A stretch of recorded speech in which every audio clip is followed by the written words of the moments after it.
नमस्कार बच्चों, स्वागत है आपका ज्ञान मंदिर में।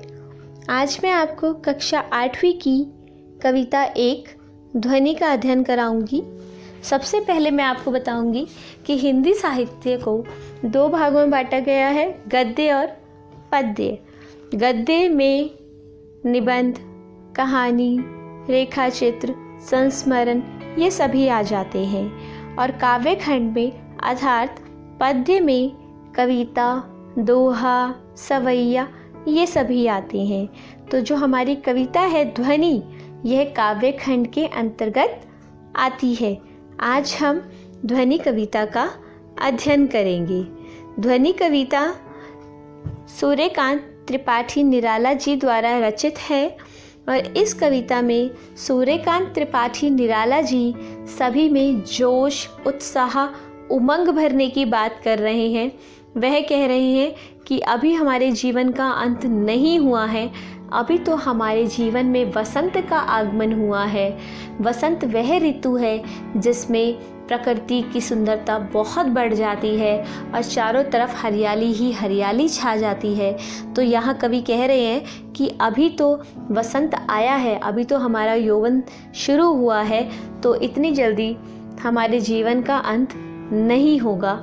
अभी तो मैं सब में जोश, उमंग, उत्साह भरूंगा। तो यही कविता में बात बता रहे हैं सूर्यकांत त्रिपाठी निराला जी। आइए हम कविता पढ़ते हैं। अभी ना होगा मेरा अंत, अभी अभी ही तो आया है मेरे वन में मृदुल वसंत, अभी ना होगा मेरा अंत। यहाँ कवि कह रहे हैं कि अभी मेरा अंत नहीं होगा, अभी अभी तो मेरे जीवन में वसंत का आगमन हुआ है। अर्थात अभी अभी तो यौवन रूपी वसंत मेरे जीवन में आया है और इतनी जल्दी मेरे जीवन का अंत नहीं होगा। अभी तो मेरा यौवन काल चल रहा है जिसमें मेरे जीवन में उत्साह, उमंग, जोश भरा हुआ है और जब तक मैं अपने जीवन को लक्ष्य नहीं पालूंगा तब तक मेरा अंत नहीं होगा। तो अभी नहीं होगा मेरा अंत, यह मेरा अंत नहीं है। अभी मुझे अपने जीवन में बहुत कुछ करना है। यह यहाँ सूर्यकांत त्रिपाठी निराला जी बोल रहे हैं। अगर आप इसका भावार्थ लिखना चाहेंगे तो आप इस प्रकार लिख सकते हैं। कवि सूर्यकांत त्रिपाठी निराला जी ध्वनि को एक कविता की इन पंक्तियों में कह रहे हैं कि उनका अंत अभी नहीं होगा। उनके जीवन में वसंत रूपी यौवन अभी अभी ही तो आया है। इन पंक्तियों में कवि छिपे हुए तरीके से कह रहे हैं कि उनका मन जोश, उत्साह से भरा हुआ है। जब तक वो अपने लक्ष्य को पा नहीं लेते वो हार नहीं मानेंगे। तो कवि यहाँ साफ कह रहे हैं कि अभी ना होगा मेरा अंत, कि अभी मेरे अंत होने का समय नहीं आया। अभी तो मेरे जीवन में वसंत का, यौवन का आगमन हुआ है और यौवन में तो चीज़ें और भी सुंदर हो जाती हैं और भी उनमें जोश भर जाता है। तो मेरे जीवन में भी अभी जोश भरा है, इसलिए मेरे जीवन का अंत नहीं होगा। कविता को पढ़ते समय हमेशा आप एक बात का ध्यान रखिएगा कि कविता में दो तरीके के अर्थ होते हैं।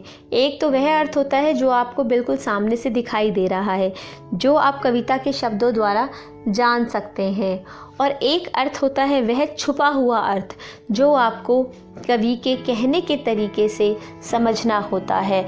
तो कवि यहाँ बात कर रहे हैं जोश की, उत्साह की, उमंग की।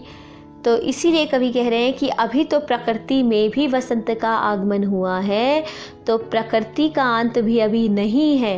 अभी नहीं हो सकता प्रकृति का अंत, क्योंकि प्रकृति में भी अभी यौवन रूपी वसंत आ गया है। अभी तो चारों तरफ हरियाली ही हरियाली छाएगी। आइए दूसरा पैराग्राफ देखते हैं। हरे हरे ये पात, डालियाँ कलियाँ कोमल गात। यहाँ कवि प्रकृति की सुंदरता का वर्णन करते हुए कह रहे हैं कि अभी तो वसंत का आगमन हुआ है, अब तो चारों तरफ हरे हरे पत्ते ही पत्ते, हरे हरे पेड़ पौधे हमें नज़र आएंगे। सुंदर सुंदर डालियाँ, कोमल कलियाँ, ये सब हमें दिखाई देंगे, क्योंकि अभी तो वसंत का आगमन हुआ है। मैं ही अपना स्वपन मृदुल कर फेरूंगा निद्रित कलियों पर जगह एक प्रत्युष मनोहर।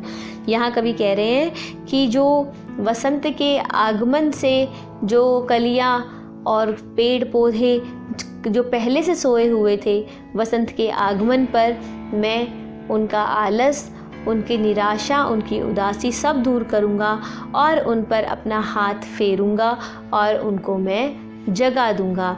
वो जो नींद में है, खोई हुई कलियाँ, मैं उनको उठा दूँगा और पुष्प बना दूँगा।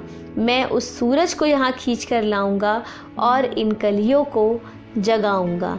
इस प्रकार कवि यहाँ प्रकृति की सुंदरता के साथ यह भी बता रहे हैं कि जो व्यक्ति निराश है, उदास है, परेशान है, कवि उन सबकी ज़िंदगी में एक नया उत्साह, जोश भरने की कोशिश करेंगे।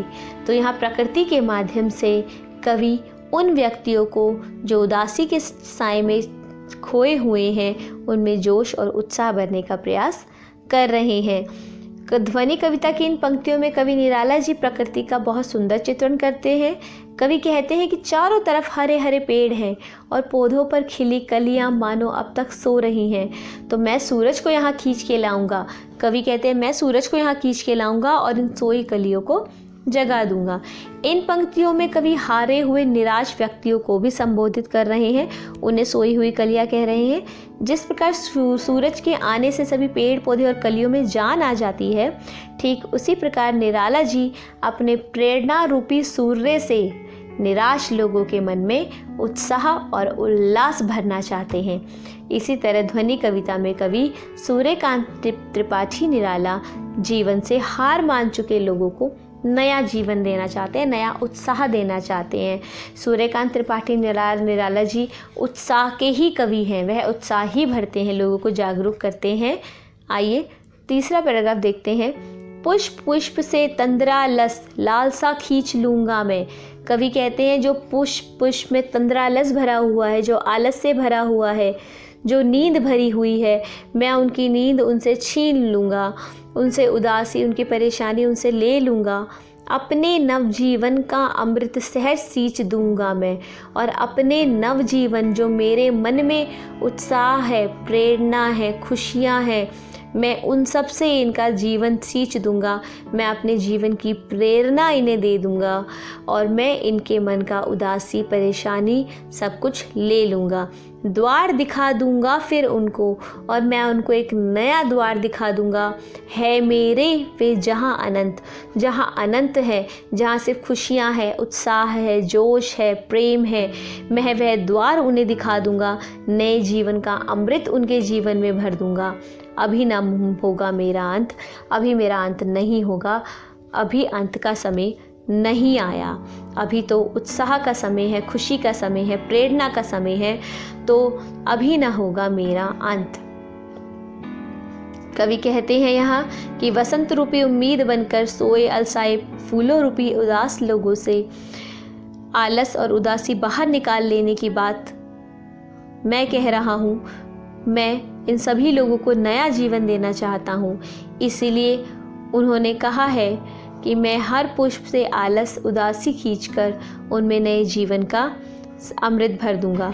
ध्वनिक कविता की इन पंक्तियों में कवि निराला जी कहते हैं, मैं सोए हुए फूलों यानी निराश लोगों को जीवन जीने की कला सिखा दूंगा।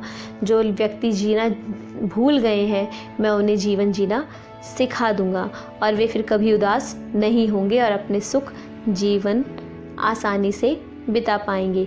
कवि का मानना है कि अगर युवा पीढ़ी परिश्रम करेगी तो उसे मनचाहा लक्ष्य प्राप्त हो सकता है, कि अगर हम अपने मन में उत्साह और जोश भर लेंगे तो कोई भी हमें हमारे लक्ष्य तक पहुंचने से नहीं रोक सकता। इस प्रकार कवि कहते हैं कि जब तक वो थके हारे लोगों और युवा पीढ़ी की सही राह नहीं दिखा देंगे, तब तक उनका अंत होना संभव है। वो कहते हैं अभी ना होगा मेरा अंत, जब तक मैं इनको अनंत रूपी उत्साह, संचार को, प्रेरणा को, खुशियों को नहीं दिखा दूंगा, तब तक मेरे जीवन का अंत नहीं होगा। इस कविता में सूर्यकांत त्रिपाठी निराला जी उदास, निराश, परेशान लोगों के जीवन में उत्साह भरना चाहते हैं, जोश भरना चाहते हैं, उनको एक नया जीवन देना चाहते हैं। वे चाहते हैं कि वह अपने उदासी के साए से बाहर आए और एक नया जीवन जिए। यही प्रयास वह इस कविता में आपको करते हुए दिखाई दे रहे हैं। उम्मीद करती हूँ आपको यह कविता समझ आई होगी। धन्यवाद।